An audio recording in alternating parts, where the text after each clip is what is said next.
Takot ka ba mangalbo? Huwag nang mag-alala dahil ito ang aking guide on how to fight baldness.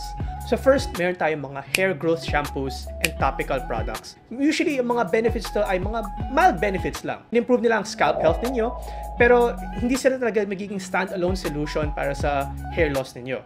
Ano ba mga hair shampoos or mga topical products na pwede nyong gamitin? So meron mga biotin shampoo, katulad ng Avalon Organics Biotin Shampoo.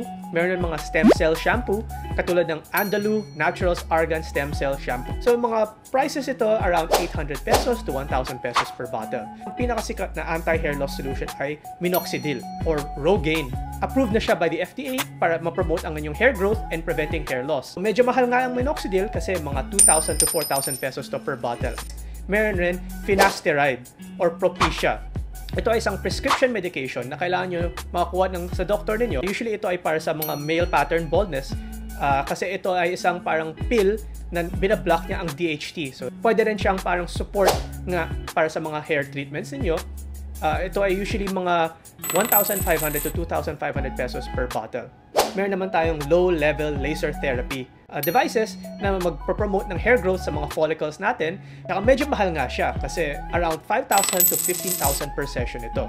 Actually, meron sa mga latest treatment galing from Korea at saka sa States na ginagamit na for baldness ay ang platelet-rich plasma therapy or PRP therapy. Isa sa mga pinaka-effective daw na method para sa hair growth at saka pag-prevent ng baldness. So, ginagawa niya both. Sinastop niya ang loss of hair ninyo at saka nag-grow siya ng full natural hair ninyo na rich nga.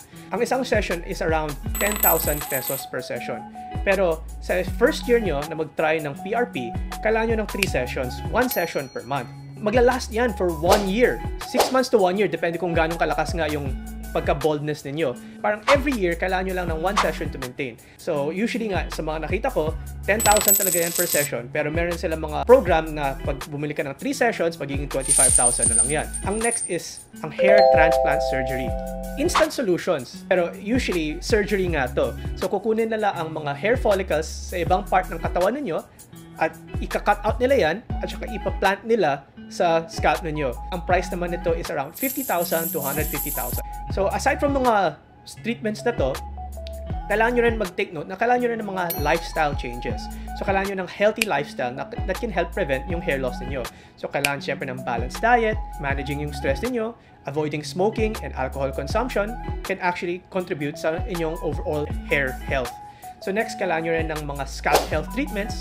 So, minsan may mga medicated shampoos designed to treat mga specific scalp conditions para di ma-affect yung hair growth ninyo. Pwede nyo rin i-check yung mga underlying medical conditions.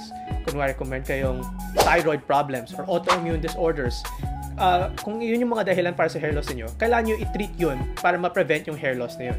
Sana nakatulong itong guide. Ako po pala ay si Solomon Say, ang inyong kuya ng Bayan.